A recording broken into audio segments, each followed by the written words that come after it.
বলছি দাদা, আমার ফোনের ডাটা লিক হচ্ছে কিনা এটা আমি বুঝবো কিরকম ভাবে? তবে একটা জিনিস বলি, শুনে রাখো।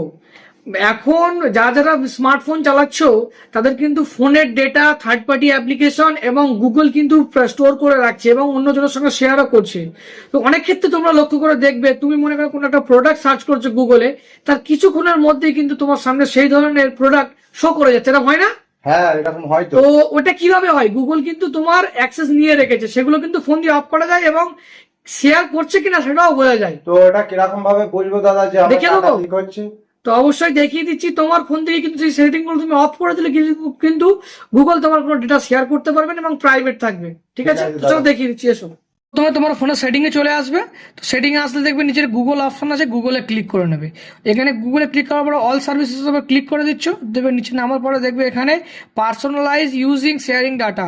তো এখানে ক্লিক করে নেবে, দেখবে এখানে map, Gmail, external media, device contact, এখানে সবাইকে কিন্তু অ্যালাউ করা আছে। তো এগুলো কিন্তু অফ করতে হবে, কারণ এগুলো অফ করলেই কিন্তু গুগল আর ওর ম্যাপকে বা জিমেল বা নিজের অ্যাপ্লিকেশনগুলোকেও ফাইল শেয়ার করতে পারবে না, যার কারণে তোমার প্রাইভেসি বেঁচে যাবে।